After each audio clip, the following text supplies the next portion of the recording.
नाशिकच्या दूध बाजार परिसरामध्ये भल्या सकाळी अन्न आणि औषध प्रशासनाने मोठा छापा टाकलाय। स्वतः मंत्री नरहरी झिरवळ यांनी ॲक्शन मोडवर येत थेट रस्त्यावर उतरून दुधाची पाहणी केली आहे। या अचानक झालेल्या मोठ्या कारवाईमुळे भेसळयुक्त दूध विक्रेत्यांचे धाबे चांगलेच दणाणले। संपूर्ण नाशिक जिल्ह्यामध्ये मोठी खळबळ उडाली। तुम्ही पाहू शकता नाशिकमध्ये आज सकाळी ही कारवाई झालेली आहे आणि स्वतः मंत्री झिरवळ या ठिकाणी उपस्थित होते। त्यांनी स्वतः या दुधाची तपासणी केल्याची ही दृश्य आपण पाहतोय।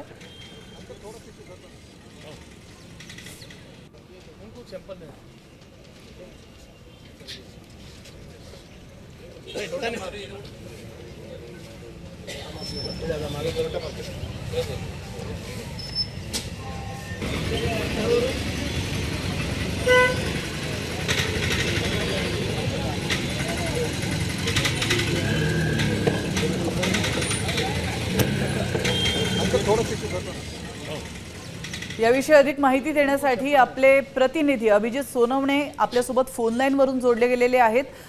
अभिजित, आपण पाहतोय अतिशय महत्त्वाची ही बातमी आहे। नाशिकच्या दूध बाजार परिसरामध्ये भल्या सकाळी अन्न आणि औषध प्रशासनाने मोठा छापा टाकलेला आहे आणि महत्त्वाचं म्हणजे स्वतः मंत्री नरहरी झिरवळ या ठिकाणी ॲक्शन मोडवर आल्याचं दिसतंय।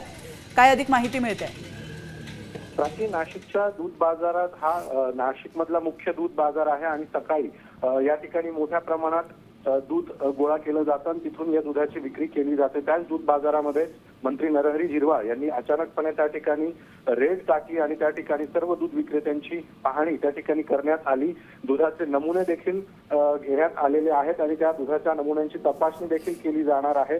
या दुधामध्ये भेसळ होतीये का या अनुषंगाने ही सगळी कारवाई जी आहे ती करण्यात आलेली आहे। त्यामुळे आता या सगळ्या तपासणीनंतर नेमकं आता रिपोर्ट्स मध्ये नेमकं काय समोर येत आहे हे पाहणं महत्त्वाचं असणार आहे। मात्र अगदी भल्या सकाळी उठून मंत्री नरहरी झिरवळ देखील ॲक्शन मोडवर येताना आपल्याला बघायला मिळतात आणि दूध भेसळखोरांविरोधामध्ये आता प्रशासन ॲक्शन मोडवर आलेलं आपल्याला बघायला मिळत आहे। नक्कीच, धन्यवाद अभिजित, तुम्ही दिलेल्या महत्त्वपूर्ण माहितीबद्दल। आपण पाहतोय नाशिकमध्ये आता दूध भेसळ करणाऱ्यांचे धाबे चांगलेच दणाणलेले आहेत, कारण स्वतः मंत्री आता रस्त्यावर उतरू लागलेत आणि भेसळ आहे की नाही हे तपास